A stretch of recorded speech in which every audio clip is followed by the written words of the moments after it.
Well, let's look at one more. Because here you've got one team that I think most people figured would be playing at this point in the season, and another that, you turn back the clock about 6 weeks, and they're screaming down in Knoxville, get Quanzo Martin out of here. We don't like him. We want another coach. They're ready to throw a parade for him now because Tennessee has gotten hot.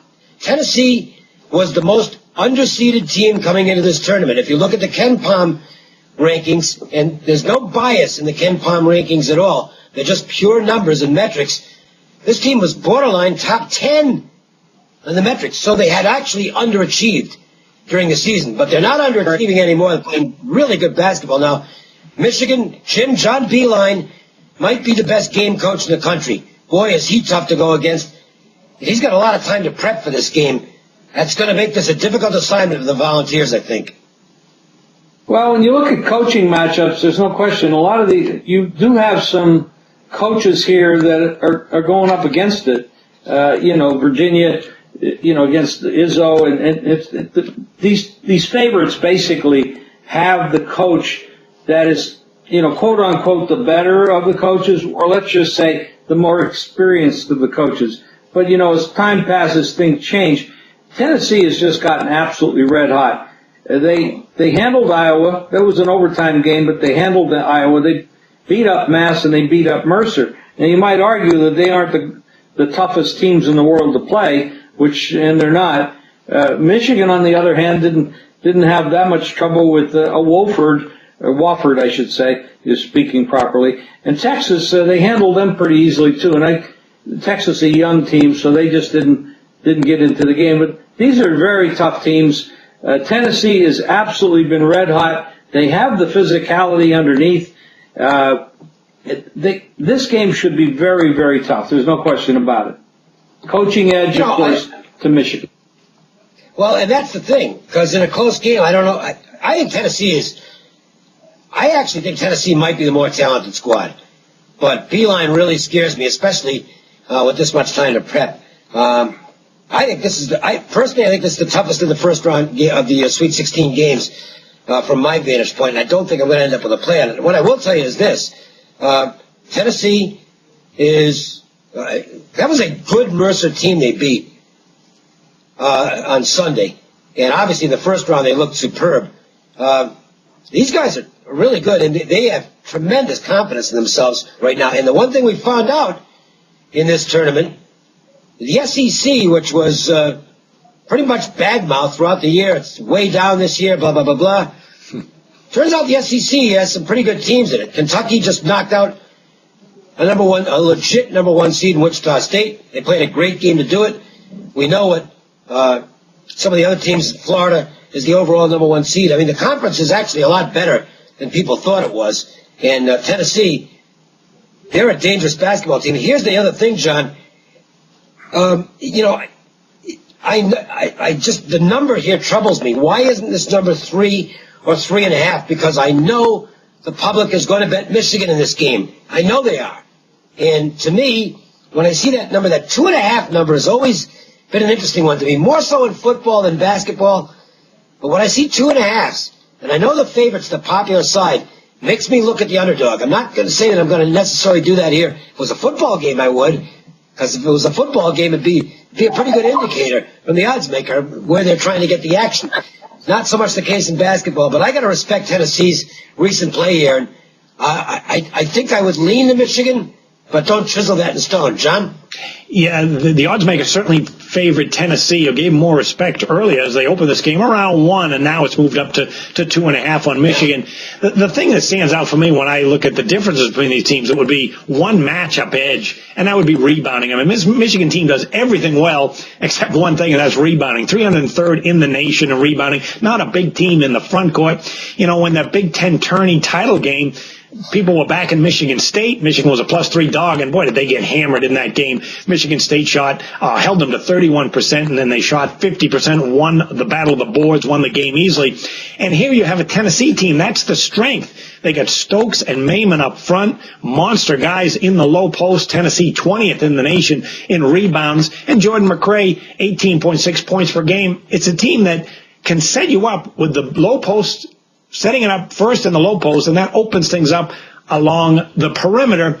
So they have the capability of shooting the three. They were 7th in the SEC in the middle of the pack. Haven't seen it yet in tournament play. In these 3 games, they shot 5 of 21 from long range against Iowa, 2 of 14 in the middle game, and then 6 of 22. So they haven't been hitting, but they weren't this bad during the regular season. But that's something they can do against Michigan. They will have some open looks. And, of course, the Volunteer defense. My goodness, these last 6 games, 54, 44, 45, 56, 67, and 63 points. They don't like an up-tempo game. This is all about defense. Going to have to lean a little bit with the underdog here. Tennessee playing great right now. They're 7-2 in non-conference games, and I do like that rebound edge. So I'll small lean toward Tennessee, Dave. You know, Jim, if they kidnap the coaches before the game, and I'm not knocking Martin, because I think Martin's done a good job, but I think Michigan might be the most overperforming team in the country. I really believe that. I don't think they're that good. And yet Beeline finds a way to win basketball games. That's what scares the hell out of me here. Now, this guy's been a great coach at his other stops. He's back in his days at Canisius, at Richmond, and now he's got the big job at Michigan. And boy, he sure has adapted well to the big stage. This is a guy I don't like going against. Almost basically in any game. There's spots where I'll take my chances against them, and this one scares me. So all I can tell you is that my big games on Friday, it sure isn't this one. Well, coaching makes a big difference, especially, I feel, in college basketball. You're dealing with a lot of young men, 18 to 22 years old generally. The coaches make a big difference if they can command their attention and respect and get them to do what they're supposed to do. The team's 27-8 on the year, reasonable against the point spread, 19 and 13 against the point spread. They're on a decent run at the present time, covered 5 of their last 8 and 3 of their last 4. But the other side, Tennessee's covered 7 of their last 8, 3 of their last 4. And when I look at the ratings, Tennessee actually rates higher in the last several games, last 8-10 games. It's very difficult to ignore the coaching edge in experience because, you know, stars born every day. These young coaches that don't have the experience eventually will grow and take over. I mean, the old guys don't always stay in command, but a lot of that's happening this week. When you look at the point spreads for these games, there's 8 games over the 2 days. There's only one game that's over 7. That's Arizona, 7.5. It opened 6. A little bit of money for Wisconsin went from 3 to 3.5. Stanford went from 2 to 3, a game we haven't talked about yet. Florida went from it's 4.5. It's still 4.5. You're dealing with some very low numbers. Iowa State picked them to 1.5. Michigan State 1 to 1.5. Michigan, the one game we're talking about now, 1 to 2.5, and Louisville 5 down to 4.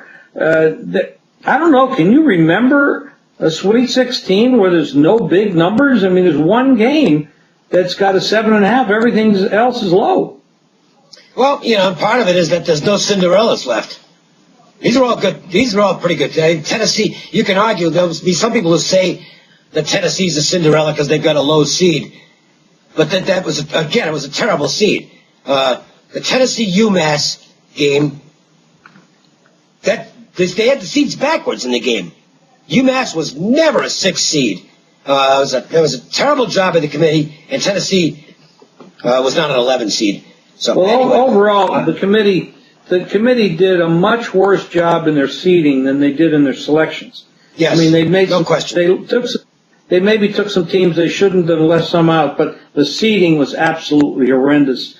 We do have a couple Cinderellas playing each other in Dayton and Stanford. I don't think anybody figured that they were going to make, but they happen to be playing each other, so there's really no mismatch there. Right. All right. Well, let's wrap it up with best bets, and again, let everybody know what's going on this weekend. Our best bet of the under in the San Diego State-Arizona game.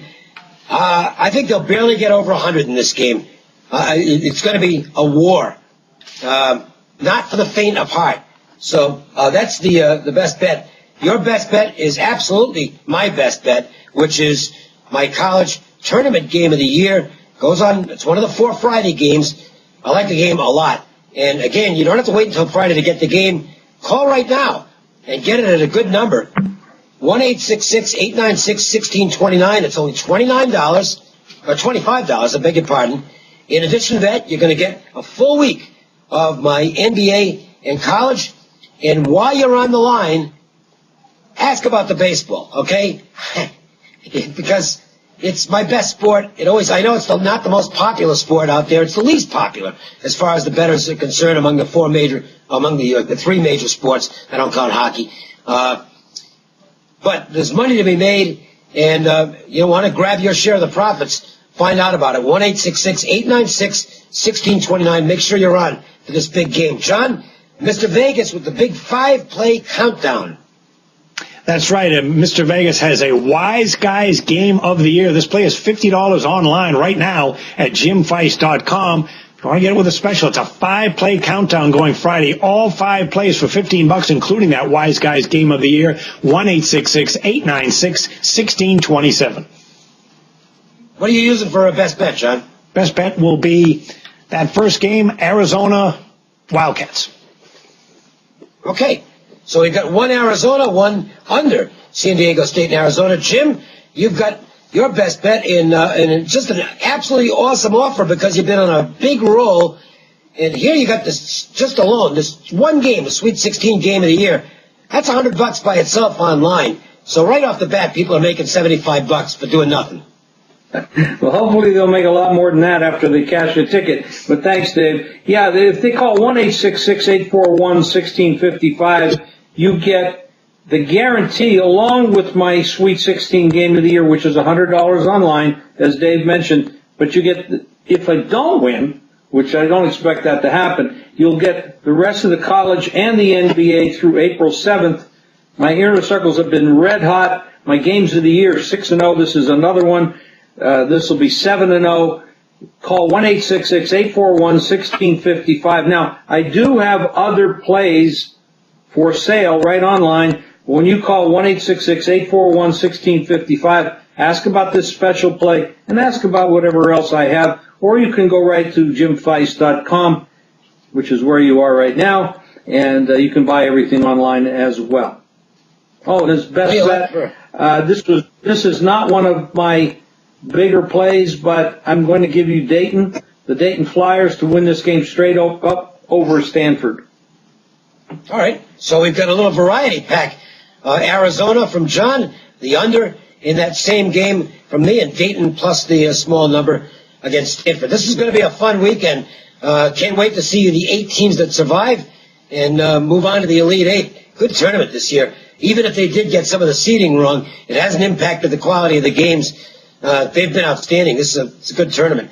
We hope you'll take advantage of the offers, and we hope you'll continue to check out Proline as we continue with these shows. We're kind of on a sporadic basis during the summer. We don't do it every week for baseball. We'll have some, certainly. And before you know it, football's going to be here. So keep watching Proline and keep on getting those winners. Take advantage of the offers. For Jim Feist and John Creighton, I'm Dave Cokin. Thanks a lot for watching.